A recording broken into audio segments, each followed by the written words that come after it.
Story.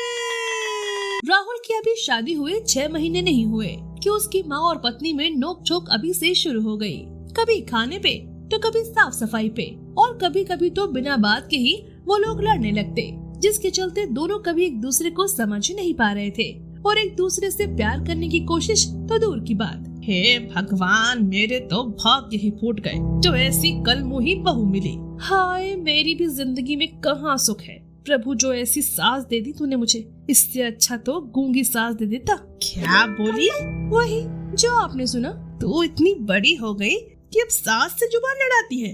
कहीं से सीख कर थोड़ी आई हूँ माँ जी, सब आपकी ही आशीर्वाद का कमाल है। हे भगवान, मुंह तो देखो कैसा चलाती है। 2 मिनट शांत नहीं रह सकती। कैसा बड़ा किया है माँ बाप ने, पता नहीं। अरे उसके लिए तो आप ही जिम्मेदार हो सासू माँ। सास बहू की तीखी नोकझोंक चल ही रही होती है कि राहुल वहाँ आ जाता है। हे प्रभु, अब लगता है रिश्ता करते हुए पति पत्नी की जगह सास बहू की कुंडली मिलनी चाहिए, क्योंकि अगर सास बहू का रिश्ता अच्छा नहीं होगा तो पति की जिंदगी तो वैसे ही झंड हो जाएगी। राहुल के कहने पर वो दोनों शांत होकर इधर उधर चली जाती हैं और अपने काम में बिजी हो जाती हैं और राहुल भी तैयार होकर ऑफिस निकल जाता है। और जैसे ही वो ऑफिस पहुंचता है तो वो तुरंत अपनी बड़ी बहन रेशमा को फोन करके अपने घर की सारी बात बताता है और फिर रेशमा अपनी माँ को फोन करती है। अरे कैसी है मेरी बेटी, बहुत दिनों बाद फोन लगाया। सब कुशल मंगल तो है ना?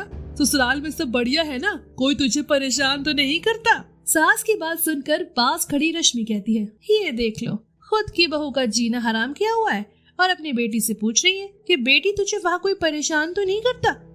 बढ़िया है, पूछ ले माजी दीदी से, क्योंकि सास भी तो कहीं आपकी तरह नहीं है। इसी के साथ एक बार फिर से दोनों सास बहू के बीच तानों का युद्ध शुरू हो जाता है और फिर रेशमा कुछ देर तक तो फोन पर सुनती रहती है, पर जब दोनों चुप होने का नाम ही नहीं लेती तो वो चिल्लाते हुए बीच में बोलती है, अरे बस करो तुम दोनों, समझ गई मैं मेरे भाई पर वहाँ क्या बीतती होगी। मैं 2 मिनट बर्दाश्त नहीं कर पा रही हूँ तुम दोनों को, तो मेरा भाई तो पागल ही हो गया होगा रोज रोज की चक चक सुनकर। चलो माँ, रखती हूँ फोन। उनके घर पर लड़ाई चल रही होती है कि वहाँ दरवाजे पर एक साधु बाबा आ जाते हैं। भिक्षाम देही। अब कौन आ गया?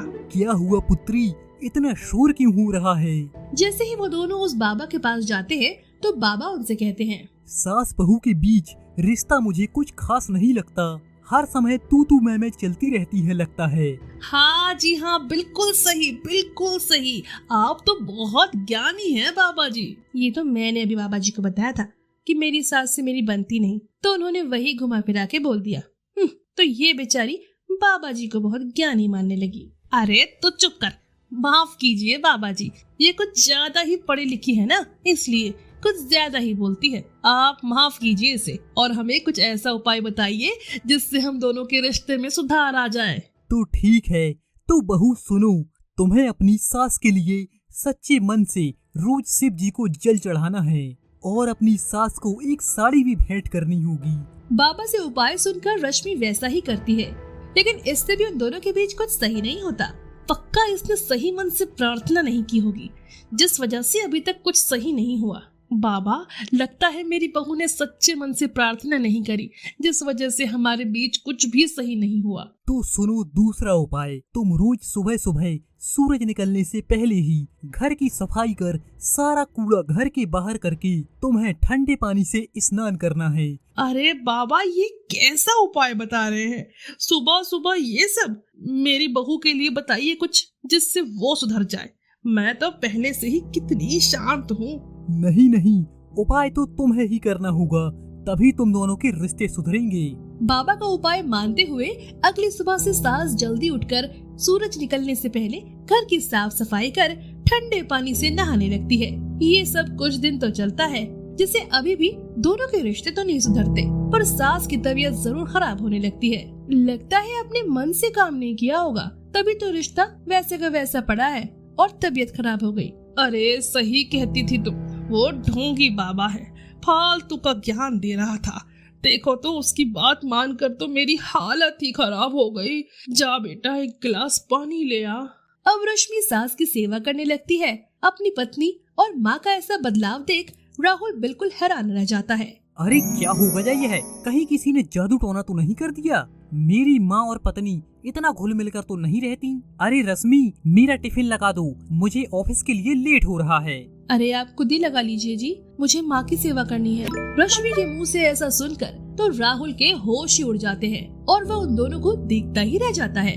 इसी तरह दिन बीतते हैं और रश्मि आधे से ज्यादा समय सास के साथ बिताने लगती है, जिसकी वजह से उन दोनों का रिश्ता पहले से अच्छा हो जाता है और वो एक दूसरे को समझने लगती हैं। अरे बहू, मैं सोचती हूँ एक बार उसे ढोंगी बाबा को फिर से आने दे। अब आने दे उसको, इस बार मैं उसको ऐसा सबक सिखाऊंगी कि याद रखेगा। पर मम्मी जी, उसकी क्या जरूरत है, हमारे घर में सब कुछ ठीक है। फिर भी आने तो दे उस बाबा को, फिर बताती हूँ उसको। तभी वहाँ रेशमा आ जाती है और उनके सारी बातें सुनकर कहती है, अरे वाह, आप लोगों के बीच इतना प्यार देखकर तो मेरी आंखें ही भर आई। बाबा को तो अतिथि सत्कार करना चाहिए हमें, उनकी वजह से तो आप लोगों में एक दूसरे के लिए प्यार आ गया। अरे मुझे नहीं मिलना बाबा से। माँ, हमें किसी बाबा की नहीं, अपने आप की जरूरत होती है। रिश्ता सुधारने के लिए जरूरी है सास बहू को अपनी बेटी की तरह माने और बहू अपनी सास को अपनी माँ जैसा समझने लगे, तो कभी रिश्तों में खटास ही पैदा न हो।